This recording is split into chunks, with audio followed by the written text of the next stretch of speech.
Financement sur le lieu de vente, Volkswagen Bank poursuit sa stratégie de conquête sur le marché français, mais pas seulement. Mais il y a un gros mais en cette rentrée. Les banques, les grandes banques de dépôt connaissent une crise, une deuxième crise, mais pas une crise de liquidité comme celle que l'on a connue en 2008-2009. C'est une crise de confiance. Je m'adresse à vous, Jean-Marc Sieuzac, donc vous êtes directeur commercial de VV Bank. Vous devez avoir beaucoup de questions de la part des distributeurs. Que leur répondez-vous ? Eh bien, très simplement que Volkswagen Bank est une banque qui est plutôt centralisée sur le monde automobile et pas du tout impactée par les activités internationales comme une banque traditionnelle qui a pour but de soutenir les économies des pays. Ça n'est donc des marchés qui sont complètement différents. L'autre réponse qu'on peut faire, c'est qu'en 2008, on a eu une crise importante au niveau mondial et notre activité n'a absolument pas été touchée de par le fait qu'encore une fois, nous sommes concentrés sur le monde automobile et qu'en Allemagne, Volkswagen Bank est la troisième banque de dépôt à particulier. Alors c'est ça la grosse différence avec les captives en France. Voilà. Vous êtes une banque de dépôt en Allemagne. Voilà. Ce qui nous permet d'avoir des banques directes. Voilà. Ça, il faut le souligner. Ce qui nous permet d'avoir des dépôts importants, des liquidités importantes sur lesquelles on a pu en tous les cas en 2008 puiser lorsque le marché était plutôt difficile pour obtenir de l'argent. Donc on est assez rassuré sur ce sujet-là parce que nous jouerons encore une fois notre rôle de captive. C'est ce qui fait la différence par rapport à une banque traditionnelle qui intervient sur d'autres marchés que le monde de l'automobile. On est dans un marché français où les financements affectés aux automobiles neuves sont en décrue depuis quelques mois, assez fortement. Moins 17,3% en juin, ça c'est l'association des sociétés de financement qui nous le dit. Moins 11,3% en juillet. Je n'ai pas les chiffres pour le mois d'août. Quels sont-ils ? Ça ne doit pas être terrible non plus. Le mois d'août a été un mois qui n'était globalement pas mauvais sur le marché. Ouais. En IMAT, ça s'est vu. Oui, en IMAT, ça s'est vu, bien évidemment. Ouais. Et puis, en tous les cas, pour ce qui concerne l'activité Volkswagen Bank depuis le début de l'année, on continue sur la dynamique qu'on avait lancée avec une nouvelle stratégie en 2010, avec un chiffre d'affaires qui croît de plus de 30%. Donc, on ne suit pas du tout la tendance du marché. Ceci est principalement dû à une politique assez agressive en termes d'offres clients, car on est réellement avec les ambitions du groupe sur un marché de conquête. Pourquoi de conquête ? Parce qu'on veut avoir de nouveaux clients, vendre plus de véhicules. Et séduire davantage de distributeurs, parce que vous avez un taux de pénétration qui n'est pas encore fabuleux, disons-le clairement. 26%, je crois, c'est ça ? Il atteint là, sur l'année 2011, on arrivera largement au-delà des 30%. Vous réussissez à séduire dans votre propre camp.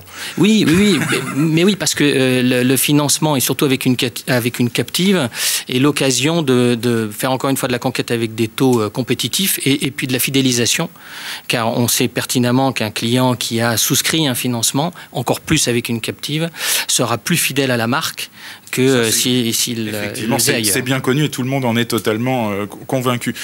Éric Vandemal, vous êtes distributeur Citroën à Rambouillet, vous travaillez fatalement avec la captive. Que pensez-vous de cette stratégie et de ce taux de pénétration qui est quand même relativement bas, pour moi, il me paraît il me paraît bas, c'est vrai. Nous, on est à 35% de pénétration avec Citroën Financement en VN et 36% en VO. Ouais. Bon, je ne sais pas si on est dans les moyens, mais on se porte pas mal et ça nous rapporte un petit peu de sous en plus. Donc, c'est une prime financement qui est intéressante sur l'année. Vous avez des craintes par rapport à la crise bancaire aujourd'hui ? Vous entendez des bruits concernant... Faut-il avoir peur ? Citroën Financement ? Non, pas du tout. Pas du tout. Non, on n'a pas de crainte. Bon.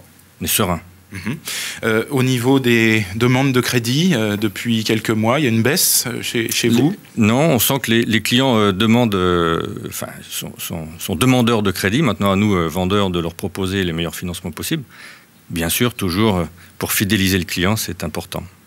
On revient à Volkswagen Bank avec une question sur l'actualité de ce mois-ci. Vous avez relancé des crédits à taux très bas.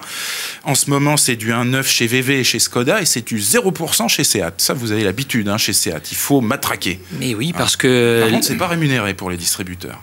Si, quand même. Bien sûr. Le réseau est encore une fois... en fait, quand on essaye, et c'est toute la réussite de notre système et de notre stratégie depuis 2010, parce que un peu plus de 30% de pénétration est loin d'être un mauvais score. Je tiens à dire que c'était mauvais, mais j'ai un petit peu titillé. On vient de moins de 20% vous arrivez de très loin. En 2009. Par contre, ce qui est certain, c'est que d'appliquer des taux bas, on le voit à chaque fois, les prises d'ordre augmentent derrière. Ça paraît logique. Hein. Et c'est rémunéré. Pourquoi? Parce qu'encore une fois, dans la stratégie... Sur les ventes de produits périphériques. Sur les ventes de produits périphériques. Voilà. On souhaite trouver un juste équilibre dans l'intérêt de nos trois interlocuteurs, que ce soit le constructeur, que l'on doit soutenir pour vendre plus de voitures, que ce soit le réseau pour penser à sa rentabilité. Il est hors de question de passer à côté de cela, puisque le financement est un bon moyen, est un centre de profit important, comme le disait monsieur. Et puis la troisième chose, c'est d'obtenir une bonne offre client. Et donc il faut trouver un juste équilibre pour que tout le monde se retrouve gagnant. Et c'est ce que l'on fait depuis 2010 et qui montre que nos résultats sont bien meilleurs. Alors, des offres à taux très bas chez Skoda, qui fait 0,8 du marché, 0,86 pour être précis, 0% chez Seat qui fait 1, quelque chose du marché. Oui, c'est ça. Voilà. Mais chez VV, est-ce que c'est encore nécessaire de faire du taux bas finalement? Est-ce que quelque part vous ne coupez pas un peu l'herbe sous le pied de la distribution? Non. Alors en plus, une très grande marque qui n'a pas besoin finalement de faire des largesses aux clients en termes de taux. Une marque avec de grandes ambitions. Et en plus, on ne le fait pas sur tous les produits de la gamme, on le fait sur des produits bien spécifiques, par exemple, en l'occurrence, sur la Polo. Mais ce qu'il faut comprendre, c'est lorsque vous avez une Clio à 8 990 €, une Polo à 8 990 €, une Fiesta à 8 990 €, qu'est-ce qui peut faire qu'un client va acheter plus telle voiture qu'un autre? Certainement, l'offre de financement est un moyen de se distinguer de la concurrence pour générer des ventes supplémentaires. Je me fais un petit peu l'écho de certains groupes de distribution qui pensent que le taux bas pour VV, ça n'est plus utile finalement. Sous-entendu, ils pourraient gagner plus d'argent avec des vrais taux, et ils essaient d'ailleurs de vendre des taux plus élevés. L'un n'empêche pas l'autre, mais pourquoi? Parce que, comme vous le disiez à juste titre, nous rémunérons les taux bas grâce à des produits périphériques qui vont aussi dans le sens du client, puisque on rémunère à partir du moment où on garantit le capital.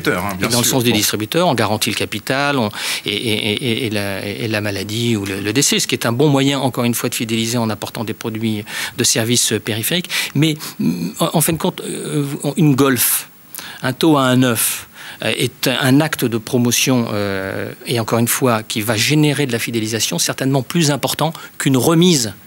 Quand vous voyez des publicités à moins de 4 000 €, captifs que des moyens commerciaux directs. Je pense que c'est un vrai moyen de fidéliser pour pouvoir espérer renouveler son client si on lui a présenté un bon En un mot, vous continuez sur cette stratégie? On continue complètement sur cette stratégie parce qu'on est avec des objectifs, comme je disais, très ambitieux. Et c'est un moyen de se distinguer des rabais que l'on fait qui ne sont pas d'ailleurs l'apanage du groupe.